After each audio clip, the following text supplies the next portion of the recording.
What's up, YouTube, man? Welcome back, man. We here with another video, man. If you don't know, now you know. I do prison videos, man. I did 10 years in the Georgia Department of Correction. I come back and I share my story, my journey about things that I've seen and happened, man.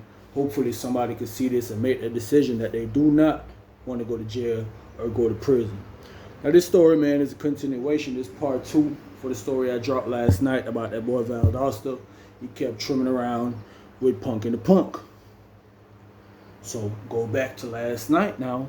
Valdosta in the room screaming about how he been GD since he was 13. They wasn't trying to hear that. Anyways, I go down to my room. I post up by my door. I see Big G come out the room, or Valdosta room. Boom.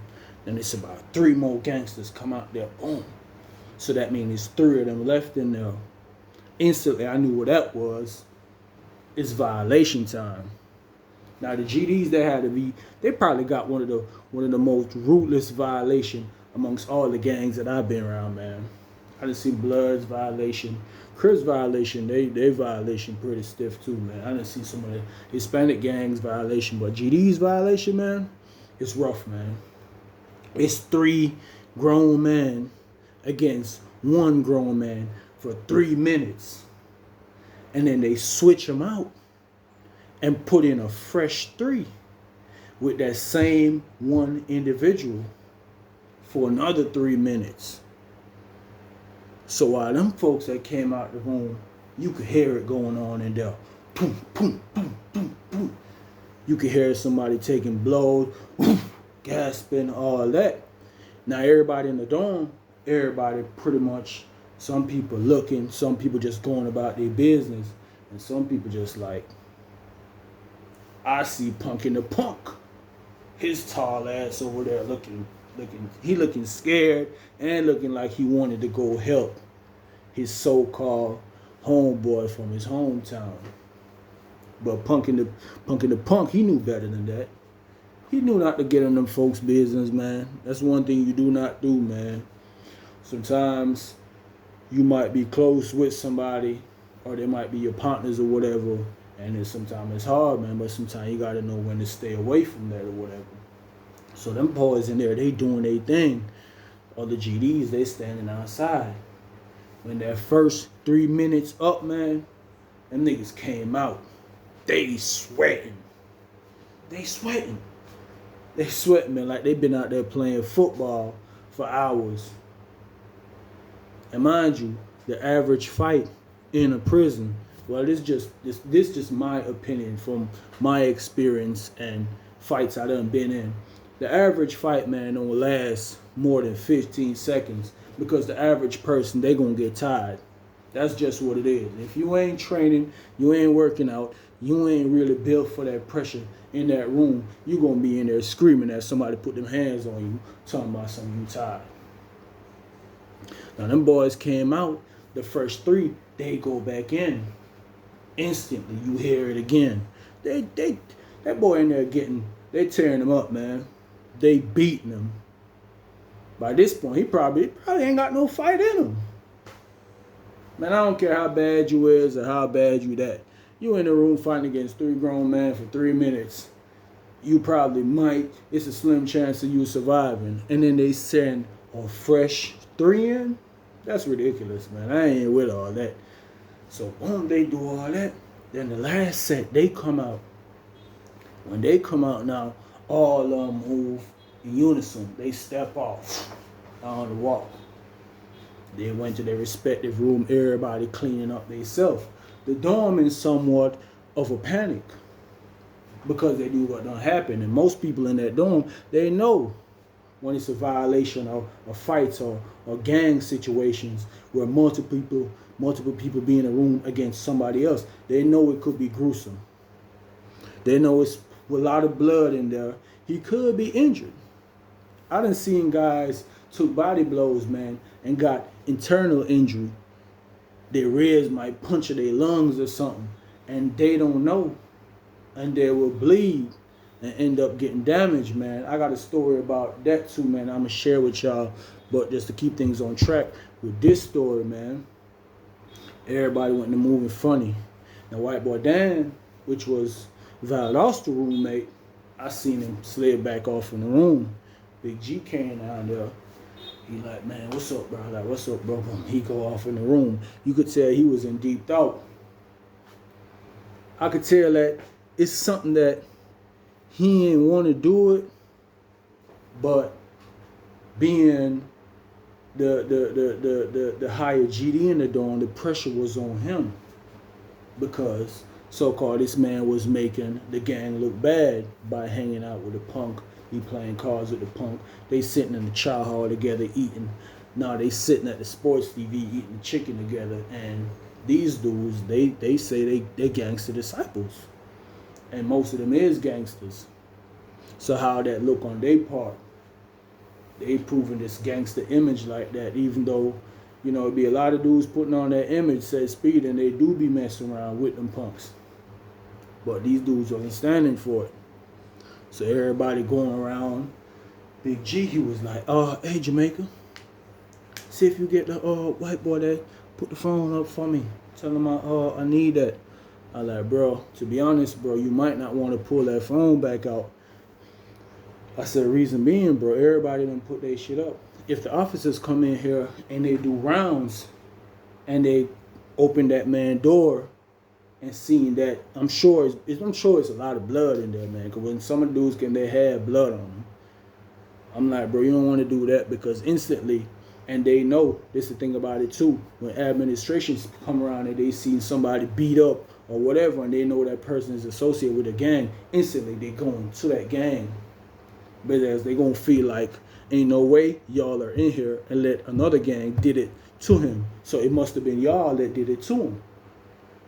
So he like, man, bro, you know what? You right. I was like, bro, just ease off the phone. He was like, man, I just wanted them folks know on the other side, know that I took care of that business. I said, all right, man, he go in the room, he chilling or whatever. It's almost 11 o'clock. They call count. Boom, they call count. Everybody pretty much still on edge in the dorm, you know, because they knew something just happened. They just waiting on that moment for when the police to find out that it did happen. Because everybody know they ain't seen them come out the room. Ain't nobody really went in there and checked on him or whatever. But I guess he had to be all right. But they know, and I knew that whenever the police did see him and did know that something happened to him, it was going to be some type of problem on the dorm. So police come around, they locking everybody down for count. Lockdown, 11 o'clock, lockdown. Boom, they slamming all the doors. Boom, coming down the line. Boom, they slam. I go in, I jump up on the top bunk. Big G here at the bottom bunk, I jump up on the top. And I done grab my tablet, started to scroll, try to find me something to watch on my tablet. So I hear Big G, he was like, say rude boy. I'm like, yo. He like, man, shit, bro. Them boys wanted to do him bad. I like, what you mean? He's like, man, Lil G and them wanted to do goddamn Valdosta bad, man. I said, what you mean, bro? He kept saying, he's like, man, they wanted to do him bad. I just couldn't let them do it. I said, what you talking about, bro? He said, man, you ain't seen that nigga bring that broomstick in the room? I was like, what the hell? So in my mind, I'm thinking like, broomstick in the room, they wanted to do him bad. It started coming together in my head, but I'm like, man, ain't no way they was gonna do that. So he like, yeah, bro, they wanted to do it to him, bro. They were finna goddamn push that broomstick up his ass. So I started laughing. He was like, man, folk, I'm serious, bro. The boys wanted to do it to him because they feel like he making the gang look like we weak. Because he always sitting around punking the punk. So anyways, we there talking or whatever, and he's like, man, I can't handle all this heat. You know what I'm saying? Because I was telling him, I said, Big G, you know, bro, if them folks come around and they seen this man beat up, because I know, out of all, let me tell you something, bro, out of all the violations I seen, GDs, like I said from earlier, man, it's one of the worst violations. I done seen dudes get violated by their own GDs, bro, and they be in the room. Bro, they might be in the room for days. They might be in the room for days, bro. Can't walk, can't do nothing, bro. To where their own GDs might got to go and check up on them. Some of them might just check out, go to medical, check up on the door. So I'm like, when we in there, we talking and we kicking or whatever. I'm like, bro, remember you got your own thing going on because you be hustling. You one of the playmakers on the compound that be making dudes like me, who's a smaller hustler, you know, be having stuff. Like I said, I'm in the room with this man, so naturally I'm gonna have bids on certain things. And then I do work in the gym. I do be moving around the compound so I could pick stuff up for him, drop it off, and you know that's extra cash or extra product on my part. Anyways, man, we woke up the next morning. I knew I had to go to detail, man. Now I know 9 times out of 10 they're gonna have inspection because it's Thursday, man. They're gonna have inspection. It's one of them inspection days from Monday through Friday. They might not come on Friday, but Thursday they're gonna be there, man. Reedsville, I was running them inspections day for days, man. Day for days. So when I get ready, I leave the dorm. I go to my detail, to the gym. You know, doing what we're doing. We in there. We running, this particular day, we were running dorms for the game room. Remember I told y'all these people had PlayStations. Yeah, they had PlayStations and the Xboxes with big 50-inch flat screen TVs on these little trolley things. You could push them around. So different dorms were assigned to come different days to the game room. As a matter of fact, my dorm was assigned to come to the day room that day. Yep, that day. And it was about 10 something. I'm waiting for my dorm to come because I want to hear what was going on, what took place. Because I knew they did inspection. So when my dorm came in there, I see Big G coming in there. He looking sick. I'm like, what's up, big homie? He like, man, what's going on, bro? He like, man, let me holler at you. So I'm like, what's up? We started walking. Around the basketball court. Mind you, Reedsville had a big old gym, man. Indoor gym. Now this basketball court was like a high school basketball court. And it was well up to date. Plexiglass, backboard, or goals that could move around like this, could move from this side. The court itself had like a volleyball court on it. It had multiple games on that one court. It's pretty big. So we walking around. So he like, man, rude boy, them folk came to the dorm and did inspection today. I'm like, shit, bro, they seen, bro? He like, yeah, they seen him. Big G told me that when the warden and them, they came in there, usually I tell you they come down the stairs or whatever, this dorm is a straight shot. So, you know, they expect everybody to stand on the door like this. You know, like I tell y'all, when inspection time, you got to be on the door like this, fully dressed, shirt tucked in, everything, well neat, room then tied it up and everything. But when Dad and Reach fell out the room, he was still in the bed. I was like, he was still in the bed. He like, bro, he had to be in the bed. He fucked up. I was like, damn. I'm like, shit, what happened? Because now I'm eager. I'm eager to hear what's going on. You feel me? Because I know they're going to have some type of pressure on the dorm or the gangsters as far as that's concerned. So he like, yeah, man, when the warden told him, he said he heard the warden like, man, get up. And white boy Ron, he was trying to make an excuse for him like, man, he work in the kitchen. He just got back from the kitchen from doing the breakfast shift. So he tired. But the officer for that dorm who was signing people in and signing people out, because whenever you do go to detail, they got to sign you out. You go to detail, you go to program, wherever you go, they got to sign you out and sign you back in. So she was like, that's Lawrence. Lawrence ain't go to no kitchen this morning. I know Lawrence. Lawrence ain't go to no kitchen. Lawrence been in that bed. He been in that bed all morning. Now he need to get up because he ain't going for no kitchen. So he go right here. So she showed the warden the register. That what Big G was telling me. She showed the warden the register like he wasn't signed out or signed in for that day. And the warden, he had a sergeant with him. And they got in the room. They moved the sheet from over him. Got him up like, man, get up. And he get up. He hardly could walk. They said folks had to pull him out. They questioned him They called medical. As a matter of fact, that's what they did. He said they called medical. Called medical to come down there. While medical coming down there, the warden, he talking so the whole dorm could hear. Like Big G was telling me, he was like, look, man, whoever did this to this man, just know I'ma find y'all. They had to hold him up. Big G said they had to hold him up on the door, man. Face like this. Blister pack. Pumpkin head. Big G was like, the warden was pissed. He was pissed. Cause he was like, the dude could have died. And dude could have died in there. He could have passed away in the room. Bro, that man could have had a concussion protocol, bro.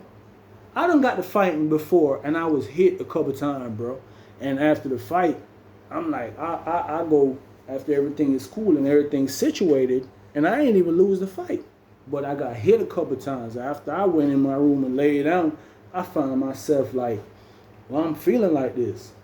And I said it to one of the OGs, and he's like, bro, you probably concussion, but he took some blows to the head. So imagine what he was going through after doing the gauntlet with 6 grown men beating his ass for 6 minutes. Imagine what he was going through. So the warden, he was giving a speech like, man, he gonna have some type of pressure on the dorm. He was telling them he gonna shake the dorm down. He gonna do this. He gonna do that. Because dude was beat up real bad, man. Real bad. Yeah, that was crazy, man. But I told Big G, I said, big homie, what you need to do right now, you need to be cool, bro. You don't even need to have nothing on you. You don't need to have nothing on you. Because guess what?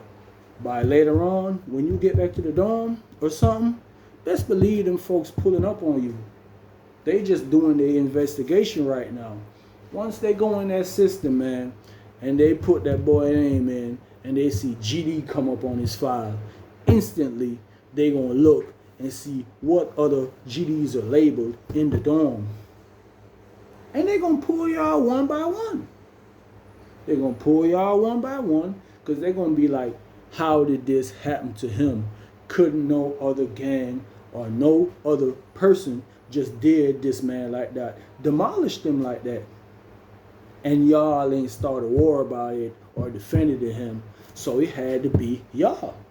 Couldn't be nobody else. It had to be y'all. And Big G, he known that. Big G know that. So I told him, I was like, bro, you need to get rid of everything you have.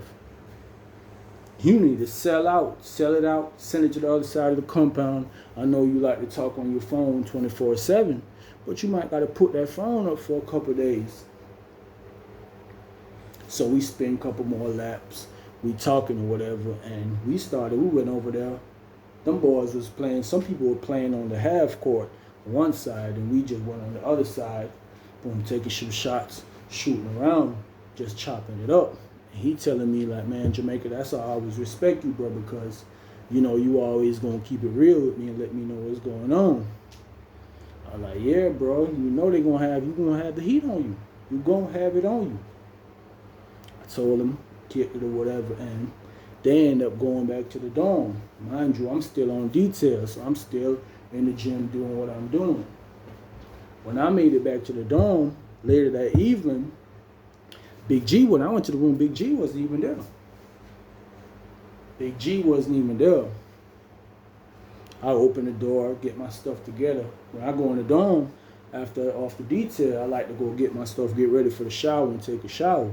So I'm thinking he probably in somebody else's room or somewhere else. So I'll go take a shower. Once I go back to the room, you know, get myself together, groove myself the right way.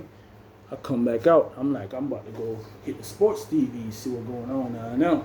Boom. I see Lil G. I'm like, little bro, where Big G at? He like, man, them folks snatched him up. I like, they snatched him up? He like, yeah, bro, them folks snatched him up. You know, they said by damn Valdosta fucked up. He telling me he hadn't heard through the orderly in medical. The orderly medical had told him. Like when I guess they had him in the same clothes or whatever he was in from the night before when he got his ass whooped for messing with Punkin the Punk. That's the same clothes he was in when they took him out of the room and brought him to medical. Mind you, I guess they changed him off. So the orderly was like, man, when the clothes came out of the room, all the drawers and everything bloody. Everything bloody. So that's the reason they had him came and picked up Big G. Now, how did they know that he was over the dome or had some type of hierarchy in the GD system? I don't know. 9 times out of 10, somebody told on him. There's probably somebody in the dome that told on him that say he greenlighted that violation at that night. Because let me tell you something, man. I don't care what nobody say. Inside the system, that's where you got the most snitches and rats, man, and informants, man. Yeah, for real, for real. But like I said, man, I appreciate y'all. That was that story for the day, and man, that complete that story. This is the part 2, the completion. And I do have another, it is another part, somewhat like this story, but it do concern Valdosta and still messing with Punkin the Punk, because he did end up coming back to the dome. But like I said, I appreciate y'all, man, for staying tuned to the story. If you watched through the whole video, please to subscribe. If you ain't subscribed, please like and share. And peace and blessing. Big up to everybody, man.